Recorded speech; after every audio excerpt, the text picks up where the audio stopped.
சீமான்னா யாருன்னா ஏளனமாக பேசுகிறதா நினச்சிக்கிட்டு ஒரு திமிரு பேச்சை பேசியிருக்கிறாரு தமிழ்நாட்டின் அமைச்சர் ஒருத்தர். அந்த அமைச்சர் யார்? அவர் ஒரு கேள்வி முன் வச்சிருக்கிறார்ல, சீமான்னா யாருன்னு. அந்த கேள்விக்கான பதிலையும் விரிவாக சொல்கிறதுக்கு தான் இந்த காணொலி. வாங்க காணொலிக்குள்ளே போகலாம்.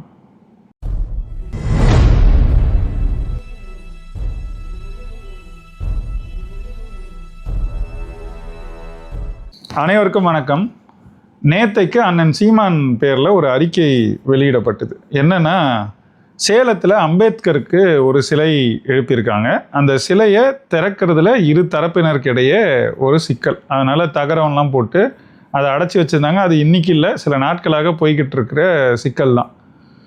அப்போ அந்த சிலையை திறந்து வைக்கிறது கூட இந்த அரசால் எதுவும் செய்ய முடியலையா? ஒரு கையால் ஆகாத அரசாக இருக்கா? முதுகெலும்பு இல்லாத அரசாக இருக்கா? அப்படிங்கிறது தான் கேள்வி. அதை நான் சொல்கிற அளவுக்கு கூட இல்லை, இன்னுமே கொஞ்சம் தன்மையாக தான் அண்ணன் சீமான் கேள்வி எழுப்பி ஒரு அறிக்கை கொடுத்துருந்தாங்க. இப்போ அந்த அறிக்கையை பற்றி அந்த அறிக்கை பேசு பொருளாகுது.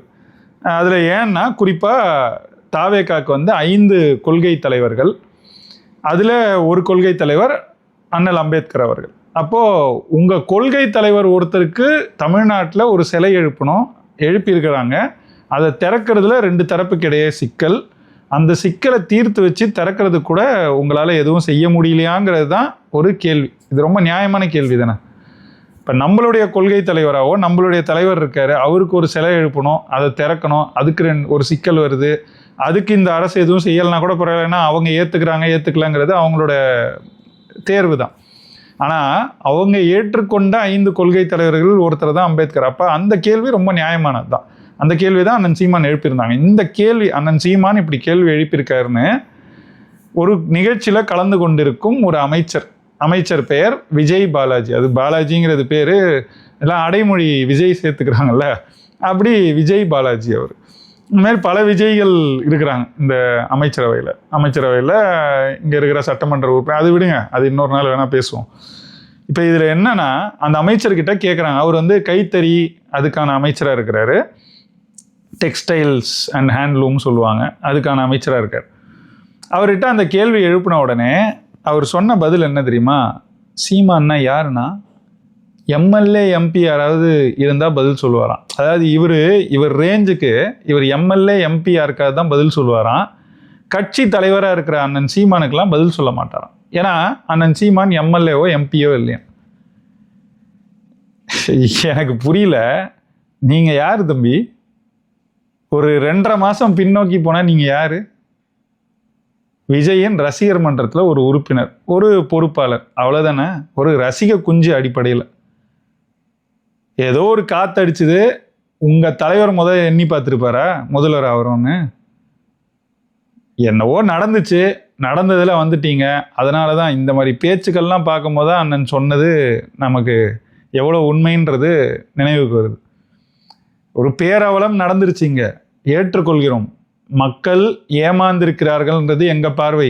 அவங்க ஏமாந்திருக்காங்கன்றதை அவங்க உணர்றதுக்கு கொஞ்சம் காலம் எடுக்கட்டும், அது சிக்கல் இல்லை, அது பொறுமையாக புரிஞ்சுக்கிட்டோம். ஆனால் அதுக்குள்ளே நீங்கள் ஆடுற ஆட்டம் இருக்குல்ல, எல்லாம் நாங்களும் பார்த்துக்கிட்டு தான் இருக்கோம், இந்த நாடும் பார்த்துக்கிட்டு தான் இருக்கும், உங்களுக்கு வாக்களித்த மக்களும் பார்த்து கொண்டு தான் இருக்கிறார்கள். இப்போ தம்பி கேட்ட கேள்விக்கு நம்ம பதில் சொல்லிடலாம். அமைச்சர் தான், அமைச்சருக்கு எல்லா மாண்போட மதிப்போட நம்ம பதில் சொல்லிடுவோம், அதில் ஒன்றும் சிக்கல் இல்லை நமக்கு. சீமான்னா யாருன்னு கேட்டிங்களா தம்பி? உங்கள் அண்ணன் இருக்கார்ல, உங்கள் அண்ணன் இன்றைக்கி முதல்வராக இருக்கிறாரு, உங்கள் அண்ணன் விஜய். அந்த விஜய் வேட்டைக்காரன் ஒரு படம் நடித்தார் தெரியுமா? நான் ரொம்ப பின்னாடிக்கெல்லாம் போகாமல் நாம் தமிழர் கட்சி தோன்றிய காலம் இருக்குல்ல, அந்த காலகட்டத்திலேருந்து மட்டும் உங்களுக்கு பதில் சொல்கிறேன். சீமான் யாருன்னு உங்களுக்கு நல்லா புரியும். அந்த வேட்டைக்காரன்ற படம் விஜய் நடிச்சுக்கிட்டு இருக்காரு. அப்போ தான் சன் பிக்சர்ஸ் ஒரு பெரிய அவதாரம் எடுத்து இங்கே பெருசாக, அன்றைக்கு முதன்மையான படம் அவங்க முடிவு எடுத்துட்டாங்கன்னா ஒரு படத்தை அவங்க வெளியிடணும்னு, அந்த படத்தை அவங்க தான் வெளியிடுவாங்க. அவங்க வெளியிடுறாங்கன்னா அதை எப்படியும் ஹிட் ஆக்கிறதுக்கு, மக்கள் பார்க்குற வரைக்கும் அதுக்கான அந்த விளம்பரத்தை போட்டு சாவடிப்பாங்க. அவங்களுக்கு சன் தொலைக்காட்சி சார்ந்த எந்த தொலைக்காட்சியை நீங்கள் வச்சிங்கனாலும் ஒரு 1/4 மணி நேரத்துக்கு ஒரு தடவை, சில நேரங்களில் 5 நிமிஷத்துக்கு ஒரு தடவை கூட போடுவாங்க. இதை படத்தை எல்லாரும் பார்த்துட்டோம், ஹிட் ஆயிடுச்சு, இவங்களுக்கு காசு வந்துருச்சுன்னா இதை போடுறதை நிறுத்திடுவாங்கன்றதுக்காகவாச்சும் ஒரு தடவை போய் பார்த்துட்டு வந்துடுவோங்கிற அளவுக்கு மக்களுக்கு எரிச்சல் ஊட்டுற அளவுக்கு விளம்பரம் செய்வாங்க. அப்படி இருந்த காலகட்டத்தில் விஜய் நடித்து வேட்டைக்காரன் ஒரு படம் வந்துச்சு தெரியுமா? எப்போ வந்துச்சு தெரியுமா உங்களுக்கு? அது உங்களுக்கு நல்லா தெரிஞ்சிருக்கும். 2009 வந்துச்சு. அந்த 2009 வேட்டைக்காரன் படம் வருது. படம் சரியாக போகலை. ஏன்னா கேவலமான படம் அது, ரொம்ப கேவலமான படம். கேவலமான படங்களில் கேவலமான படம் அது. அந்த கேவலமான படம் உங்கள் தளபதி நடித்த மிக கேவலமான படங்களில் அது ஒரு கேவலமான படம். அந்த படம் ஓடலைங்கிறதுனால இந்த மாறன் பிரதர்ஸ், சன் பிக்சர்ஸ் என்ன செஞ்சாங்க தெரியுமா உங்களுக்கு? உங்கள் அண்ணனை ஊர் ஊராக போய் மக்களோடு சேர்ந்து படத்தை பாரு, நீ போய் பார்க்குறங்கிறதுக்காக உங்க கூட வந்து நிறைய பேர் பார்ப்பாங்க, அப்படியாவது கொஞ்சம் கலெக்ஷன் ஆகும்னு ஊர் ஊராக உங்கள் தலைவர் அமைச்சாங்க தெரியுமா? அந்த வரலாறு தெரியுமா தம்பி? 2009 வேட்டைக்காரன் படம் வெளிவரும்போது நடந்த வரலாறு இது. அதுக்கு அடுத்து என்ன நடந்துச்சு தெரியுமா? அந்த படம் முடித்த உடனே சுறான்னு ஒரு படம் நடிக்கிறார் உங்கள் தலைவர் தளபதி அவர்கள். நடிச்சுக்கிட்டு இருக்கும்போது அவருக்கு இது நான் அப்படியே சொல்கிறது, எனக்கு அன்னைக்கு படித்தது அப்படியே நினைவில் இருக்குது. நீங்கள் வேணும்னா அன்றைய காலகட்டத்து ஜூனியர் விகடன், நக்கீரன், குங்குமம், இந்த மாதிரி எது வேணாலும் எடுத்து படிச்சுக்கோங்க, அதில் இருக்கும் இந்த செய்தி. என்னென்னா, சுறா படம் ஷூட்டிங்கில் இருக்கார், படப்பிடிப்பு தளத்தில் இருக்கார். அப்போது அவருக்கு தெரியாது படம், அது அவரோட 50வது படம்னு நினைக்கிறேன். அந்த படம் வந்து திடீர்னு அப்போது படம் நடிச்சுக்கிட்டு இருக்கும்போது டிஸ்ட்ரிபியூஷன் ரைட்ஸை திடீர்னு சன் பிக்சர்ஸ்க்கு விற்றுட்டாங்கன்ற செய்தி அவருக்கு வருது. கடுப்பாயிட்டு கேரவேனுக்குள்ளே போயிட்டார் உங்கள் தலைவர், சரியா? ஆனால் வெளியில் ஊடகம்லாம் நிற்கிறாங்க, பதில் சொல்லணும் அப்போது அப்படிங்கிறதுக்காக கடைசியாக வேறு வழி இல்லாமல் வரார். பயங்கர கடுப்பில் வந்தவர். அவர் பேசின பேச்சு இருக்குது, அந்த பேச்சு அப்படியே வெர்பாட்டிமாக கூட அதில் போட்டதெல்லாம் இருக்குது, நீங்கள் எடுத்து பாருங்கள். என்னென்னா, நான் படப்பிடிப்பில் இருந்தேன். ரொம்ப மகிழ்ச்சியான செய்தியை, அதாவது மகிழ்ச்சியான செய்தியை சிரித்து தான் சொல்லுவாங்க. உங்கள் தலைவர் மட்டும் கடுப்பாக சொல்லுவார். நீங்கள் அந்த காணொலி கூட இருக்கும், பாருங்கள், எடுத்து வேணா. கடுப்பாக சொல்லுவார், இந்த சன் பிக்சர்ஸ் சுறா படத்தை வெளியிடுறாங்கன்ற ரொம்ப இனிப்பான செய்தியை வந்து எனக்கு சொன்னாங்க. ரொம்ப உண்மையிலே ரொம்ப மகிழ்ச்சியாக இருந்துச்சு. அந்த மகிழ்ச்சியை நான் இப்போ வெளிப்படுத்திக்கிறேன். அப்படியே இவ்வளோ டென்ஷனாக மூஞ்சி வச்சுக்கிட்டு சொன்னார். ஏன் தெரியுமா? திரும்பவும் இந்த படம் சலுகை இல்லைன்னா நம்மளை வந்து தேட்டராக போக வைப்பாங்களே அப்படின்னு. அதை மாதிரி தான் வேட்டைக்காரனை தாண்டியும் மிகச்சிறந்த ஒரு கேவலமான படமாக சுறா வந்துச்சு. அதே பிரச்சனை தான். அந்த பிரச்சனையை சரி செய்யறதுக்கு நீ அடுத்து இன்னொரு படம் சன் பிக்சர்ஸ்க்கு நடிச்சு கொடுன்னு சொல்லி அழுத்தம் கொடுத்தாங்க. கொடுக்க மாட்டேன்னு சொல்லிட்டு அப்புறம் நடித்தது தான் காவலன். அந்த படம் வெளிவர விடாமல் சிக்கல் வந்துச்சு. அந்த சிக்கல் வந்த உடனே அந்த சிக்கலை எதிர்கொள்கிறது, அதை வெளியிடுறது, இதெல்லாம் நடந்துச்சு தெரியுமா? ஒரு நாடகம். நான் சொல்கிறது ஒரு 1.5 ஆண்டுகள் நடந்த ஒரு கூத்து இங்கே. அந்த கூத்தெல்லாம் உங்கள் தலைவர் அவர் நடித்த படம், அதுவும் கேவலமான படங்களில் நடிச்சுக்கிட்டு அது வெளில வர்றதுக்கான சிக்கல், அது ஓடலைன்னா போய் தேட்டரில் பார்க்குறது, அதனால இதை டிஸ்ட்ரிபியூட் பண்ணுறவங்களோ ப்ரொடியூஸ் பண்ணுறவங்ககிட்ட பிரச்சனை, இதெல்லாம் உங்கள் தலைவர் பண்ணிக்கிட்டு மேலே எழுந்து வந்துக்கிட்டு இருந்தார்ல திரைத்துறையில். அந்த காலகட்டத்தில் சீமான் என்ன பண்ணிக்கிட்டு இருந்தார் தெரியுமா? கருணாநிதி, எந்த கருணாநிதிக்கு நான் சொல்கிற அந்த காலகட்டத்தில் மேடை ஏறி உங்கள் தலைவர், இந்த சுறா படம் வந்தப்போ தான் மேடை ஏறி உங்கள் தலைவர் பாசத்தலைவனுக்கு பாராட்டு விழான்னு கருணாநிதிக்கு எடுத்த விழாவில் கருணாநிதிக்கு சிலை அமைக்கணும்னு அவருடைய ஆசையை வெளிப்படுத்தினார். அந்த மேடையிலேயே தான் இவரோட சக நடிகராக இருந்த அஜித் எங்களை தான் இந்த மாதிரி நிகழ்ச்சிக்கு வர்றதுக்கு கட்டாயப்படுத்துகிறாங்கன்னு வெளிப்படையாக பேசினார், போட்டு உடைச்சார். அது துணிவு இருக்கிற ஒருத்தர், துணிவு இல்லாத ஒருத்தர் அவருக்கு செலவு வைக்கணும்னு நாங்கள் பேசிக்கிட்டு இருந்தார். அதுக்கப்புறம் தேர்தல் வருது. தேர்தலில் அதிமுக ஜெயிக்குது. ஜெயித்த உடனே அவங்களுக்கு நாங்கள் ஏதோ எங்களால் முடிஞ்ச சின்ன உதவியை செஞ்சோனோ, அணில் மாதிரி வேலை செஞ்சோன்னு அவங்க அப்பாவும், எங்களால் முடிஞ்ச வேலையை நாங்கள் செஞ்சோன்னு விஜயும் பேசிய காலகட்டம் அது. எங்கே பேசினார்னு வேணுன்னா இப்போ கூட சொல்கிறேன். அனுவாசனுடைய இந்த காஃபி வித் அனுவா அந்த நிகழ்ச்சியில் பேசினார் உங்கள் விஜய். எஸ்ஏசி அவர்கள் ஒரு செய்தியாளர் சந்திப்புலையோ நவ சொன்னார், அணில் மாதிரி நாங்கள் வேலை செஞ்சோம். அந்த காலகட்டத்தில் கருணாநிதி இனத்தின் துரோகின்னு ஊராக போய் 2009 சரி 2011 சரி அவர்களுடைய முகத்திரையை கிழித்து கொண்டிருந்தார் சீமான். அந்த காலகட்டத்தில் தான் நாம் தமிழர் கட்சின்னு ஒரு கட்சியும் முதல்ல இயக்கமாக 2009 10 கட்சியாகவும் தோற்றுவித்தார் சீமான். சீமான் யாருன்னு கேட்டல, ஈழத்தமிழர்களை கொன்று குவிச்சாங்க தெரியுமா? குவிக்கும் போது குவித்த சிங்களத்தை எதிர்த்தும் அதற்கு அனைத்துமாக துணை நின்று உதவிய இந்திய அரசாக அன்று இருந்த காங்கிரஸ் அம்மையார் சோனியா காந்தியை எதிர்த்தும் அதற்கு துணை போன கருணாநிதியை எதிர்த்தும் கடுமையாக சீமான் போராடி கொண்டிருந்தார். அவர் தான் தம்பி சீமான். அடுத்து 2011 இந்த காவலன் படம் சிக்கல்லாம் முடிஞ்சு வெளிவந்து அது ஏதோ கொஞ்சம் சுமாராக ஓட அப்புறம் அனுவாசன்ட்டெல்லாம் பேசினார்ல, அந்த காலகட்டத்தில் விஜய் எந்த அளவுக்கு உயர்த்தினா அமைதியாக ஒரு ஆட்சி மாற்றத்திற்கான வேலையை செய்துவிட்டு அமைதியாக இருக்கிறார் என் தம்பி விஜய் அப்படின்னு உங்கள் விஜயை பாராட்டி பேசினதும் இதே சீமான் தான். அப்போது யாருன்னே தெரியாது.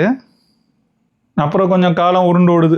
அப்போ 2014 கத்தின்னு ஒரு படம் நடித்தார்ல, ஓரளவுக்கு நல்ல படம், தரமான படம் அவர் நடித்ததில் அதுதான் எனக்கு நான் பார்த்த வரைக்கும் சொல்கிறேன். அந்த கத்தி படம் வெளிவராமல் இருக்கிறதுக்கு இங்கே பெரிய போராட்டம் என்னென்னா, லைக்கா வெளியிடுது, லைக்கா தயாரிச்சிருக்கு, லைக்கா வந்து சிங்களத்தோட காசு இருக்குது, அது இதுன்னு ஒரே சர்ச்சை, அவங்க வெளியிடக்கூடாதுன்னு இங்கே ஒரே பிரச்சனை. அப்போ அண்ணன் சீமான் ஒரே நபராக நின்று போராடி மொத்த பேரும் எதிர்க்கிறாங்க. ஆனால் அண்ணன் சீமான் மட்டும் போராடி, அப்போ அவர் பேசின பேச்சு கூட இருக்குது, எடுத்து வேணால் பாருங்கள். அந்த நிறுவனம் சரியில்லை, அந்த படம் சரியில்லை அப்படின்னா நான் ஒரே ஆளாக நின்று போராடி இந்த படத்தை நிறுத்துகிறேன், அப்படி எதுவுமே இல்லை. அந்த மாதிரி எதுவும் இல்லை. இப்போ தான் ஒரு தமிழ் மகன், இது வரைக்கும் எம்ஜிஆர், ரஜினின்னு இந்த உச்ச நடிகர்களாக இருந்தவங்க எல்லாருமே பிறமொழியாளராக இருந்தாங்க. இப்போ தான் ஒரு தமிழ் மகன் அந்த இடத்துக்கு மேலெழுந்து வரான். அவனை இப்போயே போட்டு அடித்து சாத்தணும்னு நினைக்கிறீங்களே, இது சரியில்லை, அப்படி செய்யாதீங்க. படம் நல்ல படம், நான் பார்த்தேன், விவசாயத்துக்கு வேளாண்மைக்கு ஆதரவாக தான் இருக்குது, அதில் எதிராக எதுவும் இல்லை. அதனால் இந்த படத்தை வெளியிடுறதுக்கான வழிவகையை செய்யுங்கன்னு ஒரு கோரிக்கை வச்சார். அந்த கோரிக்கை ஏற்கப்பட்டது, அந்த படமும் வெளியாச்சு. இது நான் சொல்கிறத விடுங்க, விஜய்க்கு நல்லா தெரியும், போய் உங்கள் அண்ணன் விஜயை கேளுங்க. அப்படியே மறுத்தார்னா, அந்த காலகட்டத்தில் எங்கள் அண்ணன் இருக்கார்ல, அண்ணன் சீமானுக்கு விஜய் அவர்கள் ஃபோன் பண்ணி என்ன சொன்னார்னு நான் சொல்ல முடியும், ஆனால் நீங்கள் அவரையே கேட்டுக்கோங்க. நீங்கள் அமைச்சர் தானே, அவர் பக்கத்துலேயே தானே இருக்கீங்க. அடுத்த அமைச்சரவை கூட்டம் போடும்போது, அண்ணன் சீமான்னா யாருன்னு நீங்கள் அவருக்கு ஃபோன் பண்ணியிருக்கீங்க, 2014 கத்தி படம் வந்தப்போ உதவி பண்ணாருன்றதுக்காக, உதவியாக குரல் கொடுத்தாருங்கிறதுக்காக நீங்கள் அவருக்கு ஃபோன் பண்ணி ஏதோ சொன்னீங்கன்னு சொல்கிறாங்க, என்ன சொன்னீங்க அப்படின்னு அவர்கிட்டே கேட்டு தெரிஞ்சுக்கணும். இது ஒரு பெரிய செய்தியாக, ஒரு படம் வெளிவரதுக்கு இவர் சொன்னாதான் வெளிவருமா இல்லைனா வராதா அப்படிங்கிற மாதிரிலாம் ஏதாவது கேள்வி வந்துச்சுன்னு வச்சுக்காங்க உங்களுக்கு, நீங்கள் ரொம்ப பின்னாடிலாம் போவானா. இப்போது சற்றேறக்குறைய ஒரு 2.5 ஆண்டுக்கு முன்னாடி போயிட்டு கேரளா ஸ்டோரின்னு ஒரு படம் வந்துச்சுல, அந்த படத்தோட தயாரிப்பாளர் என்ன பேசினார், ஒரு செய்தியாளர் சந்திப்பு நடத்தி பேசினார். என்ன பேசினார்னு எடுத்து பாருங்கள். கின்சான், அவர் ஹிந்தியில் பேசினார். சொல்ல கின்சான் ஒரே ஒரு மனிதர் நினச்சா தமிழ்நாட்டில் ஒரு படத்தை நிறுத்திட்டாரு. எது? கேரளா ஸ்டோரி. இத்தனைக்கும் நமக்கு என்னென்ன சிக்கலை கேரளா கொடுத்துக்கிட்டு இருக்குன்னு நமக்கு தெரியும். ஆனாலும் ஒரு மத பிரச்சனையை உருவாக்கும் ஒரு திரைப்படமாக அந்த திரைப்படம் உருவாக்கப்பட்டது. அதை இங்கே கொண்டு வந்து புகுத்தி இங்கேயும் மத பிரச்சனை இந்தியா முழுக்க போட்டு அதை மத பிரச்சனை ஆக்கணும்னு இந்த பாஜக கொள்கை எதிரி, உங்கள் கொள்கை எதிரி இருக்குல்ல பாஜக, அந்த பாஜக செய்த வேலை அது. அப்போ அதை கடுமையாக எதிர்த்து அந்த படம் வெளிவராமல் போனதற்கு, தமிழ்நாட்டில் வெளிவராமல் போனதற்கு ஒரே காரணம் அண்ணன் சீமானும் நாம் தமிழர் கட்சியும். அதை அந்த படத்தின் தயாரிப்பாளரே கொடுத்த செய்தியாளர் சந்திப்பில் சொல்கிறார். வேணா எடுத்து பாருங்க. அப்போ சீமான்னா யாருன்னு கேட்குறீங்கள, கத்தி படத்துக்கும் கேரளா ஸ்டோரி படத்துக்கும் இடையில இருக்கிற வேறுபாடு அது தெரிஞ்சதுன்னா உங்களுக்கு சீமான் யாருன்னு தெரியும். அது மட்டுமா, தலைவான்னு ஒரு படம், அதுக்கு பிரச்சனை வந்த உடனே உங்கள் தலைவர் போயிட்டு இப்படி நின்று காணொலியெல்லாம் போட்டார், கொடநாடு வரைக்கும் போயிட்டு நின்றுட்டு வந்தார்ல. அந்த காலகட்டத்திலலாம் ஜெயலலிதாவும் கருணாநிதியும் மாறி மாறி ஆட்சி ஆள்கிறார்கள், பேய்க்கு பயந்து பிசாசுக்கும் பிசாசுக்கு பயந்து பேய்க்கும் திரும்ப திரும்ப மாற்றி மாற்றி வாக்கு செலுத்துறீங்க அப்படின்னு தெரு தெருவாக பரப்புரை செய்து கொண்டிருந்தவர் இதே சீமான். சீமான் யாருன்னு கேட்டிங்கல்ல, இப்படி விஜய் நிற்கும் போது யாருக்கிட்ட போய் இப்படி நின்னாரோ அவங்கள எதிர்த்து களத்தில் நின்று போராடி கொண்டிருந்தவர் சீமான். புரியுதா? அதே மாதிரி தான் அதுக்கு பிறகு அம்மையார் ஜெயலலிதாவும் போயிட்டாங்க. சர்க்கார்னு ஒரு படம் வந்துச்சு தெரியுமா? அந்த படம் வரும்போது ஐயா எடப்பாடி அவர்கள் அப்படின்னு ஒரு காணொலி போட்டார், ஞாபகம் இருக்கா? ஏண்டா எடப்பாடிக்கலாமாடா பயப்படுறது, நீ உண்மையிலே என் தம்பியா அப்படின்னு அண்ணன் சீமான் கேட்டார் தெரியுமா? அவர் தான் அண்ணன் சீமான். இப்போ தெரியுதா? இன்னும் தெரியலன்னு வச்சுக்கோங்க. உங்களுக்கு அதுக்கு பிறகு கூட நிறைய பிரச்சனைகள் வந்துச்சு, மெர்சலுக்கு வந்துச்சுன்னு நினைக்கிறேன். அப்பவும் விஜய்க்கு ஆதரவாக குரல் கொடுத்திருக்கிறார். எந்த படத்துக்கு எந்த பிரச்சனை வந்தாலும் அண்ணன் சீமான் விஜய்க்கு ஆதரவாக குரல் கொடுத்திருக்கிறார். உங்களுக்கு தெரியலன்னா விஜய் கிட்ட கேட்கணும். சரி, விஜயுமே அப்படி சரியாக சொல்லலைன்னு வச்சுக்கோங்க, உங்களுக்கெல்லாம் வழிகாட்டுறாரு தெரியுமா? ஜான் ஆரோக்கியசாமின்னு ஒருத்தர் இருப்பார். 2021 அவர் என்ன செஞ்சுக்கிட்டு இருந்தாருன்னு கேளுங்க. எல்லா இடத்துலையும் போயிட்டு நாம் தமிழர் கட்சியை ஒரு அப்வர்ட் ட்ரெஜெக்டரிக்கு கொண்டு போனேன். இது அவர் பயன்படுத்துகிற சொல்ல நான் கேள்விப்பட்டேன். அப்படி சொல்கிறாருன்னு சொன்னாங்க. அதெல்லாம் அவர் ஒன்றும் கலட்டலைங்க. அவர் இங்கே இருந்ததெல்லாம் காப்பி எடுத்துக்கிட்டு இருந்தார். எதுக்கு? விஜய்கிட்ட விற்கிறதுக்காக. நாம் தமிழர் கட்சி என்னென்ன செஞ்சதோ, கட்சியின் வண்ணத்திலிருந்து, எல்லா கொள்கையிலேருந்து, நம்ம போட்ட புத்தகத்திலேருந்து, அதில் இருந்த திட்டங்கள்லேருந்து, கட்சி எப்படி வடிவமைச்சு கொண்டு போகிறோன்றதுலேருந்து எல்லாத்தையும் இங்கேருந்து காப்பி அடித்து கொண்டு உங்ககிட்ட கொடுத்தாரு தெரியுமா? அந்த ஜான் ஆரோக்கியசாமியை கேளுங்க சீமான்னா யாருன்னு. ஏன்னா இப்போ ஆட்சி அமைந்த பிறகு கூட உங்கள் அண்ணங்கிட்ட மட்டும் கொஞ்சம் பார்த்து நடந்துக்கோங்கன்னு விஜய்க்கு அவர் அறிவுரை கொடுத்ததாக சொல்கிறாங்க. அப்போ அவருக்கு கட்டாயம் தெரிஞ்சிருக்கணும்னு நினைக்கிறேன். அதனால் விஜய் பதில் சொல்லனா நீங்கள் ஜான் ஆரோக்கியசாமி கிட்ட போயிட்டு சீமான்னா யார் அப்படின்னு சொல்லி கேட்டு பாருங்க. இதே விஜய் கட்சி தொடங்கிய போது அவரை ஆதரித்தார், அவருக்காக குரல் கொடுத்தார் அண்ணன் சீமான். எப்போ முரண்பட தொடங்கினார்? ஈவேராவை தூக்கி பிடிக்கிறார். 10 ஆண்டு காலமாக நாம் தமிழர் கட்சி வேலை செஞ்சிருக்கு திராவிடம்ன்றதை எதிர்த்து. அந்த திராவிடத்தை தூக்கி பிடிக்கிறார். அந்த இடத்துல கொள்கை முரண் ஏற்படுது. அந்த கொள்கை முரண் ஏற்பட்டதுனால அந்த நொடியிலேயே அண்ணன் சீமான் அறிவிச்சிட்டார், எங்களுக்கும் அவங்களுக்கும் ஒத்து வராது, திராவிடம் ஒரு கண்ணு, தமிழ் தேசியம் ஒரு கண்ணுங்கிறாரு. அதனால் அது நம்ம கொள்கைக்கு சரி வராது, நமக்கு தமிழ் தேசியம்தான் ஒரே கண்ணு, திராவிடம் நம்மை இவ்வளவு ஆண்டுகளாக நம்மை எய்த்து பிழைத்தது, ஆட்சி அதிகாரத்தில் அமர்ந்தது அப்படின்னு சொன்னார். அந்த இடத்துல தான் இந்த முரண் உருவாச்சு. அதுக்கு பிறகு அண்ணன் சீமான் என்றைக்கும் விஜய் ஆதரவு நிலைக்கு போகவே இல்லை. அது வரைக்கும் ஆதரவாக தான் இருந்தார். அதனால் அது வரைக்கும் ஆதரவாக இருந்தவர் என்னென்ன பேசினார், எவ்வளவு ஆதரவாக செயல்பட்டார், சிக்கல் வரும்போதெல்லாம் எப்படி குரல் கொடுத்தாருன்னு விஜய்க்கு நல்லா தெரியும். அப்படி தெரியலன்னா ஜான் ஆரோக்கியசாமிக்கு நல்லா தெரியும். தம்பி, நீங்கள் ஈரோடு கிழக்கில் நின்று ஜெயிச்சிருக்கிறீங்க.